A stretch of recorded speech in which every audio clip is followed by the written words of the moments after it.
म्हणाला. रस्त्याने ते फिरायला गेले, रस्त्याने चालत होते. मनामध्ये खंत होती की माझी पूजा पूर्ण राहिली. चालत असताना एक तुळशीचं झाड दिसलं. आपल्या भारतामध्ये, महाराष्ट्रामध्ये तुळशीला फार महत्व आहे. त्या तुळशीच्या झाडाला त्याने साष्टांग प्रणिपात केला आणि प्रदक्षिणा घातली. तेव्हा बादशाह म्हणे, बिरबल एक कौन सा पेड़ है? बोले तुलसी का. म्हणे प्रणाम क्यों किया? बिरबल म्हणे ये मेरी माता जी है. आता बादशाह म्हणे, तुम हिंदू लोग इतने पागल हो, इतने पागल हो, इतने पागल हो, क्या एक पेड़ का बीमा बन सकता है? तो तुळशीच्या झाडाजवळ गेला आणि ते झाड उपटला आणि दूरवर फेकून दिलं. आता बिरबलला इतका राग आला, पण करणार काय? तर बॉस इज ऑलवेज राईट. जगाच्या पाठीवर तो कितीही मूर्ख असला तरी तो आपला कोण असतो? बॉस असतो. आता त्यांनी निश्चय केला की याचा काटा मात्र काट्यानेच काढायचा. ते परत चालू लागले. आता तुम्ही गावाकडचे, तुम्हाला काच कुयरीचं म्हणजे गावाकडे त्याला टणटणी आग्या म्हणतात, माहिती ना? झाड सगळ्यांना, पुरुष मंडळ माहिती ना? गेले.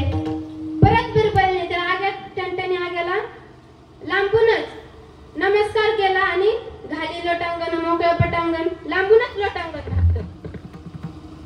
तेव्हा ये कौन सा पेड़ और प्रणाम क्यों किया? तेव्हा बिरबल म्हणे, ये मेरे पिताजी है. तो परत त्या झाडाजवळ गेला आणि ते जसे त्याने आग्या टणटणीचं झाड उपटलं तसे त्याच्या अंगाचा दहा होऊ लागला. बादशाह पाच फुटून चवड्या मारू लागला, मोठ्याने म्हणू लागला, बिरबल ये क्या हुआ? बिरबल ये क्या हुआ? तेव्हा बिरबल म्हणे, बादशाह मेरी माताजी बहुत अच्छी है, परंतु मेरा बुढ़ा बाप बहुत ही खराब है. शांत होई. तुळशीला नमस्कार करा, अंगाचा दहा शांत होई. बादशाहने तुळशीला नमस्कार केला, त्याच्या पानाचा रस अंगाला लावला आणि अंगाचा दहा शांत झाला. याला म्हणतात विद्वत्ता चतुरता. कालिदास तर याच्यापेक्षाही विद्वान होता, त्याच्या बुद्धीला तर तोडच नव्हती. कालिदासच्या राज्यातील सामान्य लोक सुद्धा पंडिती काव्यातून उत्तर देत असत. एक तरुणी एका गॅलरी मध्ये उभा होती. एक खालून पाहतच चालला होता, म्हणजे वाट सरू. तो तिच्याकडे बघतच राहिला. धड पुढेही जाईना, धड मागेही येईना. मग तिला वाईट वाटलं. तिने पंडिती काव्यातून उत्तर द्यायला चालू केलं. ऐका, अरे दुसऱ्या, तुझ्या तिसऱ्याची अपेक्षा करतोस ना, परंतु मी पाचाची सहावी आहे.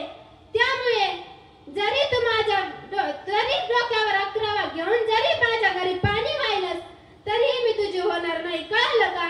आता कोणाला कळलं? कोणालाच नाही कळलं. बरं, आपल्या एकूण राशी किती? 12. कोणकोणत्या? मेष, वृषभ, मिथुन, कर्क, सिंह, कन्या, तूळ, वृश्चिक, धनु, मकर, कुंभ, मीन. ती काय म्हणाली होती पोरगी? अरे पहिल्या, अरे दुसरी रास कोणती? वृषभ म्हणजे बैल. अरे बैला, तुझ्या तिसऱ्याची अपेक्षा करतो. तिसरी रास कोणती? तर मिथुन म्हणजे विषयक सुख. अरे बैला, तुझ्या विषयक सुखाची अपेक्षा करतोस ना, पण मी पाचाची सहावी आहे. 5वी आणि 6वी रास कोणती? सिंह आणि कन्या. मी सिंहाची कन्या आहे, त्याच्यामुळे तू 11वा डोक्यावर 11वी रास कोणती हो? तर कुंभ म्हणजे घडा. तू माझ्या घरी घडा घेऊन जरी डोक्यावर पाणी वाहिलंस ना तरी मी तुझी होणार नाही. याला म्हणतात विद्वत्ता आणि चतुरता. आपल्या भारतामध्ये खूप काही ज्ञानी होऊन गेले. व्यवहारामध्ये खूप काही ज्ञानी आहेत, परंतु त्यांची नोंद नाही. म्हणून बौद्धिक बळ हे कसं शारीरिक बळापेक्षाही श्रेष्ठ आहे, परंतु बौद्धिक बळावर पेक्षाही श्रेष्ठ बळ म्हणजे आर्थिक, म्हणजे पैशाचं बळ. विठ्ठल म्हणजे पैशाचं बळ. आता शिक्षक, सर तुम्ही म्हणता मी बसलो म्हणून माझं उदाहरण घेतलं का? असं काही नाही. शिक्षक हा कोणाच्या घरी ट्युशन घेतो? तर श्रीमंताच्याच घरी घेतो. आपल्यासारख्या गरीबाच्या घेतो का? महिला मंडळ? घेतो का पुरुष मंडळ? तर नाही. शिक्षक या शब्दाचा अर्थ काय? शिस्त, क्षमता, आणि क म्हणजे कर्तव्य. शिक्षक या शब्दाला इंग्लिश मध्ये टीचर म्हणतात. चारित्र्य, प्रामाणिकता, लायकी आणि नियमितपणा हे गुण ज्याच्या अंगी आहेत ना त्याला शिक्षक असे म्हणतात.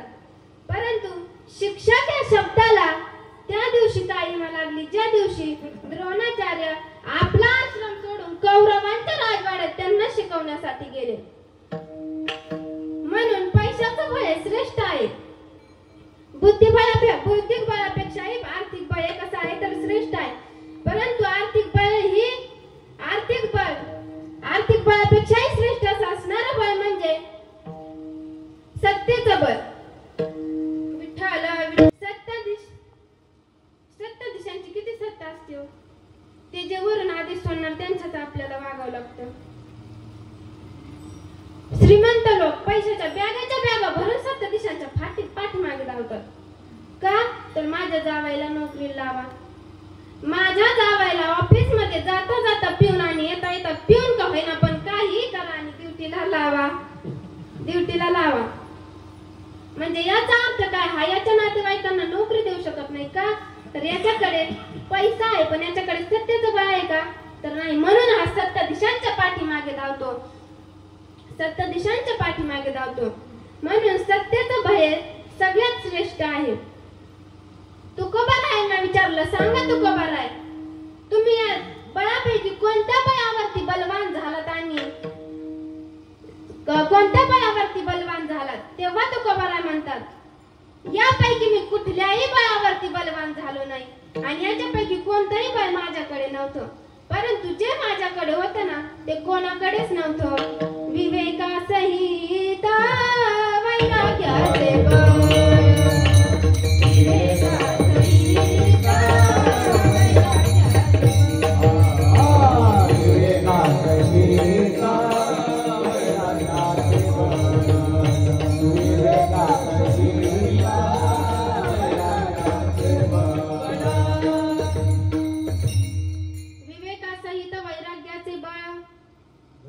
धगधगीत ज्वाला अग्नी जैसा. वैराग्याचा राशी तरुण स्त्री उभा राहिली आणि म्हणाली, स्वामीजी मला तुमच्याशी लग्न करायचं आहे. स्वामीजी म्हणे, माझ्याशी लग्न का करायचं आहे. त्यावेळेस ती म्हणे, तुम्ही इतके ज्ञानी आहात तर तुमच्यापासून जन्माला येणारा मुलगा किती ज्ञानी असेल. स्वामीजी म्हणाले, तुला कोण म्हणाला की आपलं लग्न झालं तर मुलगाच होईल आणि जरी झालाच मुलगा तर तो ज्ञानीच निघेल असं तुला कोणी सांगितलं. जर मुलगाही झाला नाही आणि ज्ञानी निघाला नाही तर तुझी इच्छा अतृप्त राहील आणि तुझी इच्छा पूर्ण करण्यासाठी तुला परत जन्म घ्यावा लागेल. त्यापेक्षा धर्म परिषदेत मी असं सांगतो की तुम्ही माझ्या आई आहात आणि मी तुमचा मुलगा आहे. याला म्हणतात जिज्ञासा वैराग्य. महाराज म्हणतात मी याच वैराग्यावरती बलवान झालो. महाराज म्हणतात मी बलवान झालो. त्याच्या अंकित म्हणजे काय दास, त्याच्या अंकित दास झालो. आम्ही त्याचे दास त्याच पंढरीचा वास. तो किती बलवान आहे हो. बलम बलवताचाहम कामराग विवर्जिता. तो इतका बलवान आहे. त्याच्या म्या बोलविल्या वेदू बोले, म्या चालविल्या सूर्य चाले, म्या हालविल्या प्राणू हाले, जो जगाती चाले. शरीर कोणाची आसक्ती सारे, हे शरीर कोणाची आसक्ती सारे, शरीर कोणाची आसक्ती सारे, हे शरीर कोणाची आसक्ती. कोणा बोला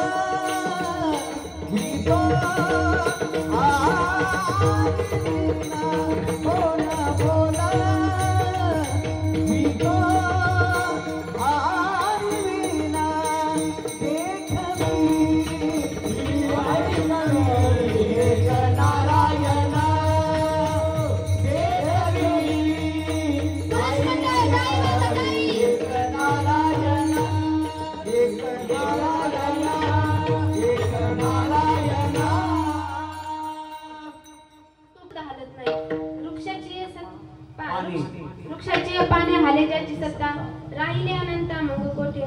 तो किती बलवान आहे. परंतु परंतु आजकालच्यांना मात्र त्या परमेश्वराची ताकद मात्र कळणार नाही. तर कारण आजकाल कुठेही जा त्यांच्या हातात ते मोबाईलच असतं, मोबाईलच असतो सदा कदा. आजकालचे लोक व्हॉट्सअपवर चहा पितात, फेसबुकवर जेवण करतात आणि इंस्टाग्रामवर नाश्ता करतात. म्हणून यांना कधीही देवाची ताकद कळणार नाही. आता डॉक्टर, इंजिनियर आणि वकील ठीक आहे, खूप हुशार असतात. आता तुम्ही जर डॉक्टरांकडे गेलात तर डॉक्टर काय म्हणतात? उताने व्हा, पालथे व्हा, वाकडे व्हा, तिकडे व्हा, जीभ बाहेर काढा, आत घ्या, अजूनच बाहेर काढा ना आत घ्या. यानेच कदरून जातो माणूस. असंच एकदाच एक माणूस डॉक्टरांकडे गेला, त्याची दाढ दुखत होती. डॉक्टर म्हणे आ करा, त्याने आ केलं. डॉक्टर म्हणे अजून मोठा आ करा, त्याने आ केला. डॉक्टर म्हणे अजून मोठा आ करा, त्याने डॉक्टरचा हात झटकला आणि बाहेर पळाला. डॉक्टरांनी विचारलं तुम्ही बाहेर का पळाला? तो म्हणे तुम्हाला इतकं मोठा आ करायला लावलं, इतकं मोठा आ करायला लावलं, मला वाटलं आता आतच जाऊन बसतात की काय. परंतु याच्यापेक्षा हुशार वकील. कुठेही जा वकिलाची वकिलकी चालूच असते. व म्हणजे वचकट, की म्हणजे किचकट आणि ल म्हणजे लबाड.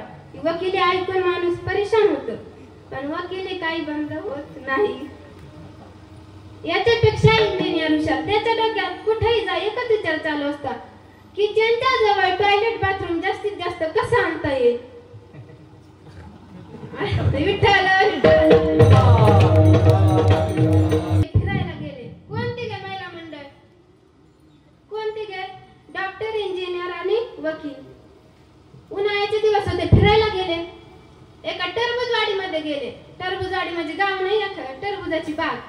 त्याच्यात गेले. खूप मोठे मोठे टरबूज होते. त्यांनी इतके टरबूज खाल्ले की त्यांच्या मनाची तृप्तीच झाली. मग परत ते चालत चालत पुढे गेले. तिथे एक मोठी आंब्याची बाग होती. त्या झाडाला एक पिकलेली कैरी होती, त्याला आपण गावाकडे काय म्हणतो? पाड. त्यांनी ती पाडली आणि खाल्ली. त्यांना अतिशय गोड लागली. मग त्यांची चर्चा चालू झाली आणि वकिलाने वकिलकी द्यायला सुरुवात केली. वकील म्हणे इंजिनियर साहेब, मला वाटतं देवाला ना अक्कलच नाही. आता ते दोघे म्हणे देवाला अक्कल नाही कशावरून? तो वकील म्हणे एवढूसा वेल, त्याला एवढं मोठं टरबूज आणि एवढं मोठं झाड, त्याला एवढीशीच कैरी. जर टरबूजा एवढी कैरी या झाडाला दिली असती तर याचं काही बिघडलं असतं का? पण अक्कलच नाही ना. देवाची अक्कल काढायला लागला. तेवढ्या सोसाट्याचा वारा आला, झाडाची एक कैरी तुटली आणि त्याच्या डोक्यात येऊन पडली. तशी डोक्यात पडली रे पडली, तसा वकील पाणी करून खाली बेशुद्ध पडला. हे सगळे दृश्य एक शेतकरी पाहत होता. तो त्यांच्या जवळ आला. वकिलाला 10 मिनिटांनी शुद्ध झाली. त्यांच्या जवळ आला तो शेतकरी आणि म्हणे, वकील साहेब आता मला सांगा, तुम्ही म्हणता की देवाला अक्कल नाही, टरबूजा एवढी कैरी जर झाडाला दिली असती तर काही बिघडलं असतं का? पण आताच जर ती टरबूजा एवढी कैरी जर आता तुमच्या डोक्यात पडली असती तर तुम्ही पाण्याच्या ऐवजी मडकच मागितलं असतं की नाही? पान सुद्धा हलत नाही. त्याची यांनी अक्कल काढली. असेच एकदा भगवान परमात्मा जेवायला बसले होते. 56 भोग समोर होते. रुक्मिणी माता वाढत होत्या. देवांनी 2 मिनिटं डोळे बंद केले, हात जोडले आणि परत जेवायला बसले.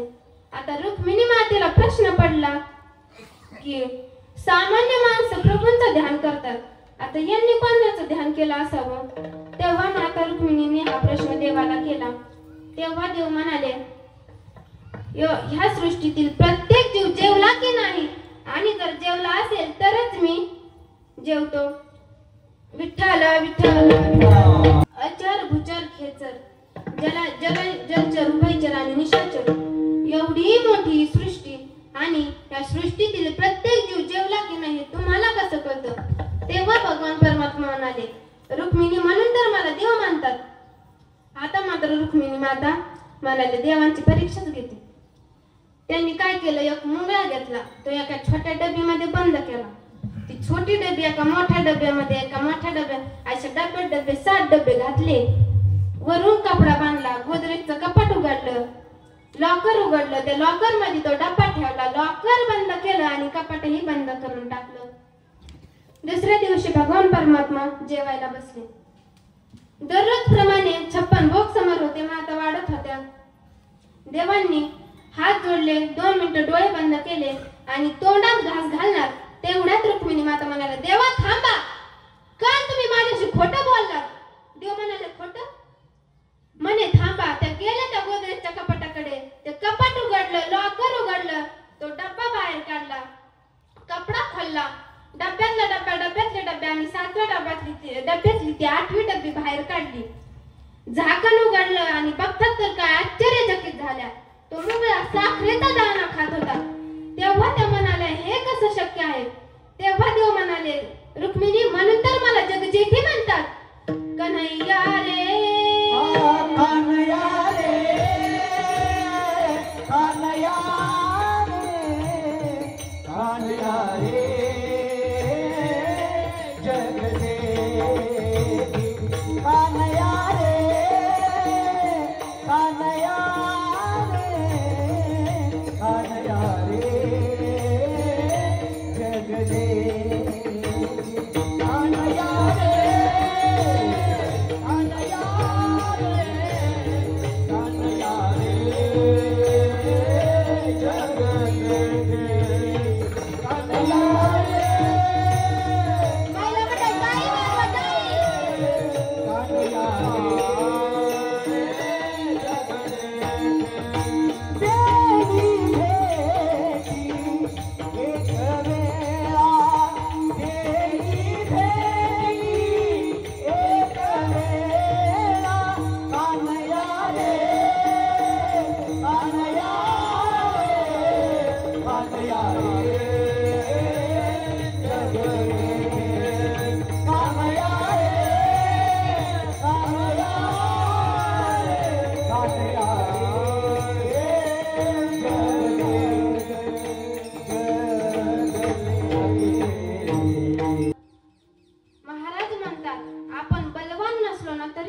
पण बलवान माणसाच्या आश्रयाला तरी राहावं.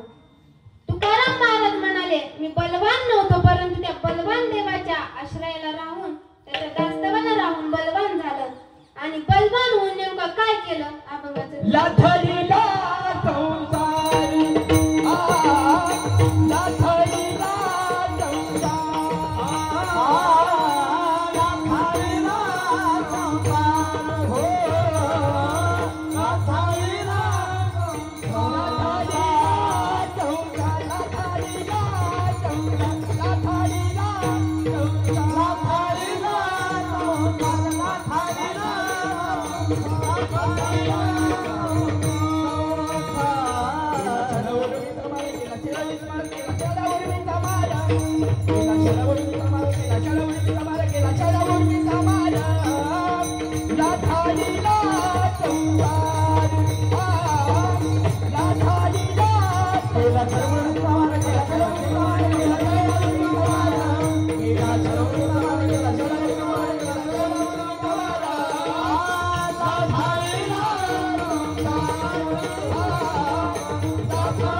घरात पहिला काय असतो? रांजण. फ्रीज आलं की रांजण लाथळला जातो. घरात पहिलं पातेलं असतं आणि नंतर कुकर आलं की तेही लाथळलं जातं. आता तुम्ही फक्त मात्र लाथळलं म्हणायचं, आता बोलले नाही का बघा. मग घरात मिक्सर आलं की खलबत्ता लाथळला जातो. घरात फ्रीज आलं की रांजण लाथळला जातो. आणि घरात कुकर आलं की पातेलं, आणि घरात नातू आला की आजोबा विठ्ठल विठ्ठल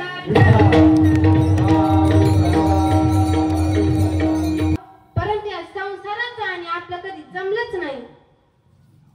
या संसाराचं आणि आपलं कधी जमतच नाही. आज सुख भेटेल, उद्या सुख भेटेल आशाने सर्व जन्म निघून जातो, परंतु सुख काही भेटत नाही. सर्व सुखाची आशा